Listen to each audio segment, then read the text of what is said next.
Hey guys, Tighebo here. We're back with another chapter of Expect the Unexpected by Arctic Vulpix, who had help from Corona Pax. We're currently on chapter 84, and if you want to follow along, which I really do highly recommend you do, chapter link will be in the description below as always. Now let's get started. Chapter 84, Goldy.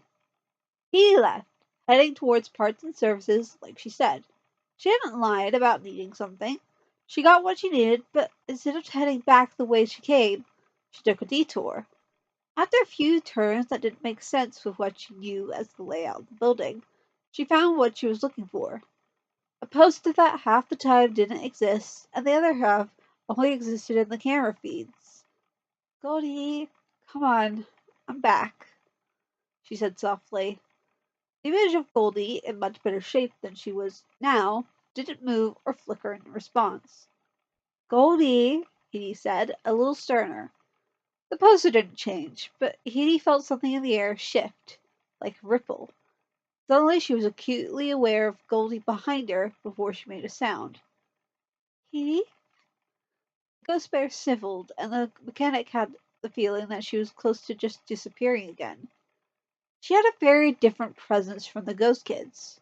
A warmth, even though she was a ghost. He turned around before Goldy even finished the word and looked up at her. She reached out and grabbed the fur of the ghost's hand. Goldy, right here. I'm okay, see? The bear wouldn't look her in the eye. He almost died, she choked out. And I could have stopped him. I knew the deal didn't apply to me, but I didn't. She was shaking slightly. It's my fault. He wished she had enough strength to stand up and hug the bear, pain be damned, but she was too weak at the moment. She pulled Goldy's hand closer and hugged it, resembling a small child. It wasn't your fault, she said, cheek against Goldy's elbow. You couldn't have known I didn't apply either. I didn't know. Michael got lucky for just a moment. No one blames you, least of all me, and I'll say the same thing to Spring when he wakes up. I don't blame him either. Goldy hiccuped before suddenly lunging forward and hugging her. If I just did something, instead of doing nothing? It just hurts so much to see Spring like that. I know, Hedy said, wincing from the pain in her heart that wasn't all there a moment before, and the tears that pooled in her eyes. It didn't all belong to her. I'm so sorry. She put her face into Goldy's fur and squeezed her eyes shut as she cried. Some of them Goldy's tears, but not all. I'll try my best to wake him up, she spoke shakily. She wasn't sure if she could, but she had to try. The thought made her cry harder, and she hoped Goldy couldn't feel her emotions like Hedy could somehow feel hers. Hedy didn't suddenly become a ghost. She always was one, since she was little. It was bizarre noticing all these things now when she always should have. She wondered if it was just her awareness of her nature that brought all the weirdness out. Goldy shook her head. As long as that man can't hurt him anymore. Her tone was venomous when mentioning Michael. That that's already more than I thought would happen. Don't put that pressure on yourself, Hedy. I know it's bad. She closed her eyes and looked away. I think Spring forced these spring locks to give way to stop him. Goldy looked shocked at Goldy's Hedy looked shocked at Goldy's words, but only for a moment. She nodded weakly, still teary-eyed. She felt sick to her stomach now. I saw. It wasn't just a few that were loose, like if they got wet or something. Accidental. They were all. She trailed off. Did Goldy know about the body? How Hedy had to clean Spring out days ago? Goldy squeezed her eyes shut tight. You know a lot more in here when you're a ghost, she whispered, putting a hand on Hedy's head and petting her a bit. I always knew. They didn't take him out. I could sense it, I guess. That's why Michael never lost his grip. Goldy sounded so old saying that. All the bots had an almost ageless air to them. Not adults, but not really children either, with maturity levels varying all over the place. Like cartoon characters. But Goldie's voice blended in the way someone long resigned to the unfairness of the world did. Hedy flinched as fear hit her gut at Goldie's choice of you. It was a simple, practical word choice, but she gripped Goldie's fur tighter as she let out a shaky breath, just to prove to herself she was still alive. She had ignored it up to this point. She wasn't dead, she knew that. But everything felt so off and wrong and cold. She threw it off with a zombie joke before, but she was scared. Terrified. She was terrified of being a ghost. Terrified and confused. "You hurt my head," she said shakily with a weak laugh, still sobbing. She came here to comfort Goldie. What was she doing? Goldie hugged her tightly again. "You're not dead, Hedy. The building just treats you like it. I'm sorry I didn't see it. You're not actually a ghost, though. I promise." Hedy nodded weakly, feeling like a defenseless little girl again. "This is getting pathetic," she thought to herself. "Grow up." She wiped her eyes and sniffed. The fear was still there, twisting in her stomach. But it lessened at Goldie's words. "Will you come back, please?" he said softly. "I need your help distracting Ruby. The others are too scared to at the moment." "What happened to Ruby?" she asked in concern. "Oh, he, the ghost can't leave without something strongly connected to the building anchoring them. You can leave any time and don't have to come back. You're fine. Not a ghost." She soothed again, trying to help ease her remaining fear. "Goldie, get the hell out of my head," he said with a fake scowl. Not really meaning it, and managing a little smile, but it dropped a little. Jeremy accidentally mentioned how he and Amelia knew Ruby's parents. She was shocked, then sad and upset. She pushed it under the anger already. Goldie's expression dropped. "That's not good. She doesn't like mentioning them. I can try and help. Is Spring there?" she asked nervously. She wasn't sure if she was ready to see her injured friend. Hedy shook her head. "Still in parts and services. I haven't been to see him yet. I've been working on Mangold." She smiled, wondering if Goldie had been paying attention to recent announcements. "I got the parts for her voice." "Really?" Goldie looked thrilled for the fox. "That's great news." She hugged Hedy again, this time just 'cause she could.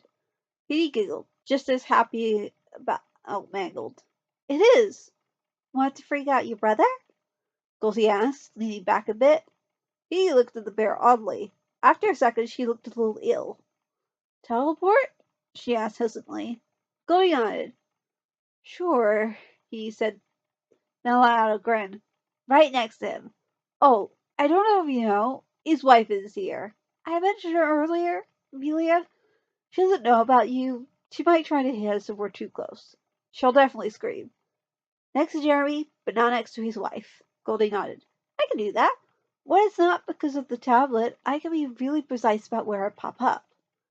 She had a mildly evil grin that reminded Hedy of Ruby. The bear touched her shoulder, and there was a second of complete disorientation before they appeared beside Jeremy, who startled so badly he fell off his chair with a scream.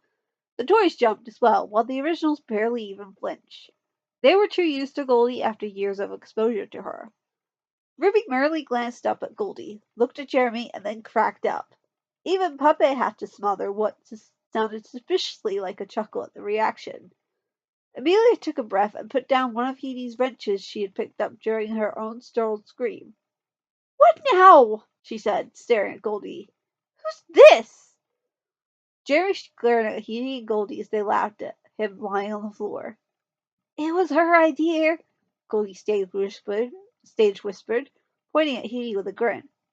"Hey, lie!" he protested. She squinted at Jeremy with a tilted head and grin. "But I don't disapprove."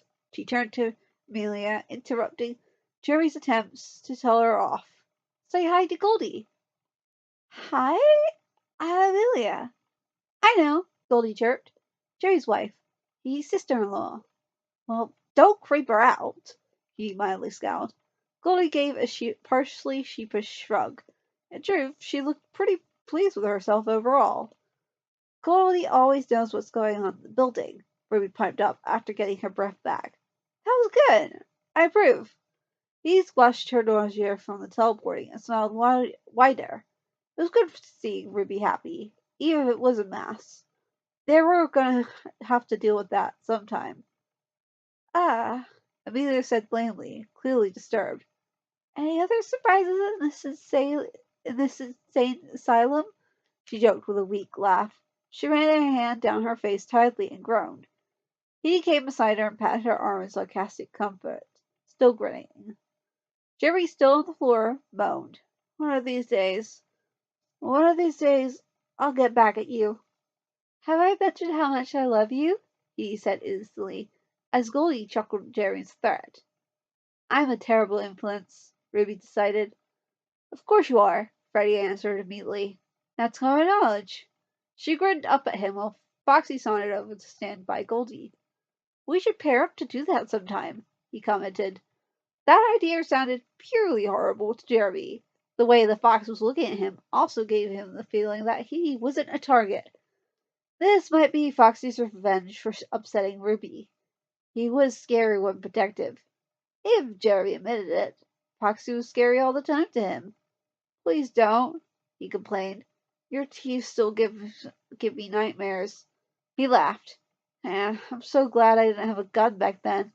My teenage nerves wouldn't have handled it well. Probably would have just made you mad. And left the holes of the pizzeria wall, he pointed out, still grinning. Not the best idea while you're a murder suspect. Don't know why anyone's scared of them, Reed muttered, rolling her eyes. They're walking plushies. He stifled a grunt and violent shudder at the word plushie. She wouldn't dare let Ruby see. Magel saw Hedy's reaction out the corner of her eyes, and a grin snuck up on her face. The originals just shook their heads in amusement. This was a regular thing, she said. You're the only employee that thinks that, Ruby, Bonnie told her with a slight smile. She huffed and crossed her arms. They're idiots, except Jerry. Jerry is okay. And besides, you wouldn't have been able to bring a gun in. The building doesn't like them. Just makes them disappear. They all stared at her for a moment. And how do you know? And you know that? How? Freddie asked worriedly. She shrugged. Ruby. I would have shot blanks, she mumbled. Never gave me my gun back either. Do you know how hard it is to get one? Jerry suddenly seemed panicked and distracted, making a point to ignore Ruby's highly illegal and very worrying implication for just a moment. He stood and hurriedly checked himself, revealing a holster well hidden under his jacket. Empty. Oh, frick! Hey! He snapped at the ceiling. I need that for work! The building rumbled slightly, startling Amelia, and Jeremy glanced at Hedy, who grimaced. Hedy, I could get fired for losing it, Jeremy scowled. I didn't take it, Hedy said, miffed. Your half-sentient pal did. What am I supposed to tell my chief? A supernatural haunted children's restaurant stole my department-issued and registered gun. Forget fired. You're going to a mental institution. He wasn't sure how to feel about Jeremy accepting her connection to the building so quickly, even faster than anyone else had outwardly shown. Was this really normal to him already? Or was he just too done with everything to really care anymore? Hegwin, you're assuming I can do anything. He put her hands up. Suddenly she frowned and glanced up at the ceiling with a startled look, as if someone had called her from a distant hallway. Ruby, of course, found the entire thing funny. She was rolling around on the floor, gasping for breath.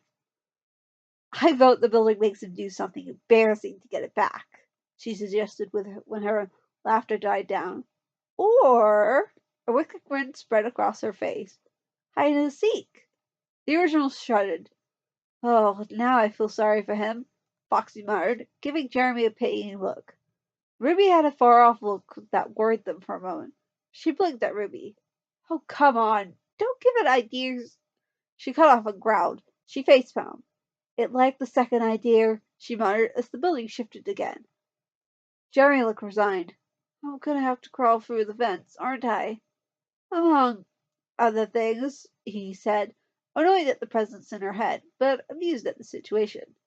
I think it may have just moved some of Ruby's leftover traps around, too. Nice knowing you. Jeremy suddenly looked like he wanted to bang his head on the wall, but that would just be the building doing one more thing to him. He rubbed his eyes with a groan. What did I ever do to you? Brought a gun? He said. Shut up. There was also a slight hint of protectiveness that he could feel. The building liked Ruby. The teen had her own bizarre relationship with the place, even though she couldn't sense it like Hedy could. So the building may have been as keen to do this as it was because of Jeremy's accidental slip earlier that hit Ruby so hard. The night guard jumped to her feet, eyes lighting up in excitement. I love this place. She bounced in place. Okay, so the rules of hide and seek. The whole building is the playground, and it only ends at 6. You must not get found. The vents in the main building are off limits since the box can't fit. Whoever is searching can use whatever methods they want to find those hiding. So, who's playing and who's it? I'm out, Freddie immediately and apathetically said, followed by Chica. Not after last time. It's not fair if I play. I'll watch everyone, Goldy added. I'm in, Foxy grinned, eyes on Jeremy.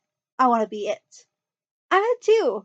Vi looked excited, and there was a slight vindictive look in his eyes when he glanced at Jeremy. Jerry swallowed his flashbacks. So, Foxy's it. This'll be a challenge. Ruby was so excited she was completely missing the fact that her bot brothers were purely thinking revenge right now. Who else is playing? She looked at the toys expectantly. Meg clapped her hands and cackled, making Hedy roll her eyes. I want to play, she said. Sure, Teddy said. Toby looked at Foxy a little frightened. I think I'll skip this round. BB shook his head frantically. Puppet made a strange noise, a bit like the one earlier, leaning elbows on the edge of his box. I'll participate, he said, surprisingly. More terror flashed in Jeremy's eyes, and he moaned. Where's that frickin' music box? He muttered under his breath. Puppet glanced at Jeremy and glared. Wow, wasn't expecting Mari, he snorted. I'll play on principle, though you're going to find me in like 2 seconds. She chuckled and glanced at the ceiling again. Jerry, you have to look for your gun all the while. It's hidden somewhere. If you can't find it or you get caught, you have to try again tomorrow.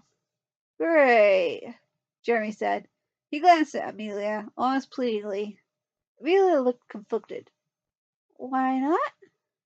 She shrugged worriedly, no idea what she was getting into. But I'm not helping you, honey. Crap. Oh, the extra rules, Ruby cried out, almost forgetting. Here the originals smirked. They knew what was coming. So, alliances are allowed. Here, Foxy and Bonnie definitely grinned evilly at Jeremy. So many teeth. Also, everyone gets a weapon. She pulled a bag into sight and started throwing weapons at everyone, including paintball guns and glitter bombs. She even tossed some over to Puppet without hesitation. You're not out if you get hit by something. Foxy has to actually catch you. Said Fox looked far too comfortable with the paintball gun in his hands. You get caught, you either go back to the main room or you join Foxy as it and help him find more. She was busy wrapping a scarf around her face for some reason, confusing the toys. Can I snipe? Goldy asked, holding up her bedazzler. Yep, Goldy's ran out and just around to make it more interesting, Ruby explained. Gonna be a ninja again? Bonnie asked. Of course! You guys still haven't found me when I'm in ninja mode. Good luck, Freddie said, and sat back with Chica, Toby, and BB to watch the show. She hasn't lost a game. Why do I feel like sitting this one out is a good idea? Toby whispered to himself. Do I get the gun if I win? Ruby wondered. No, all the bots answered. It could give him motivation, Ruby suggested. Jerry muttered something. Hell no. But, he grunts. I'll take you to my shooting range if you want. Ruby lit up like a Christmas tree. Deal! The building shuddered around them as the building took it to mean a literal deal. I'll worry about that later, Foxy muttered. For now, don't we have a hunt to start? That choice of words was definitely on purpose. He actually looked reproachfully at Foxy instead of a toy for once. Oh, no. Flashing the bots. Oh, no flashing the bots with the lights, Ruby added casually. I'll beat you near to death if you do. Jerry didn't even wait for Foxy to start counting. He ran.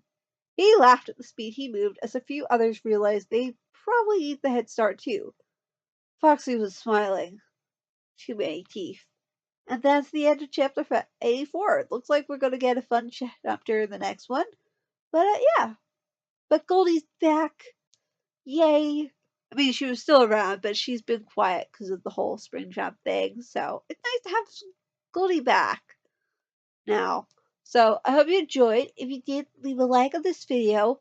Go leave a review. I don't want any comments on this video. I want you to go leave a review on the chapter. Show the author some love. But before you do, be sure to subscribe. Upload new videos every Friday and Saturday. And I'll see you guys tomorrow with the next chapter of Meaning of the Minds.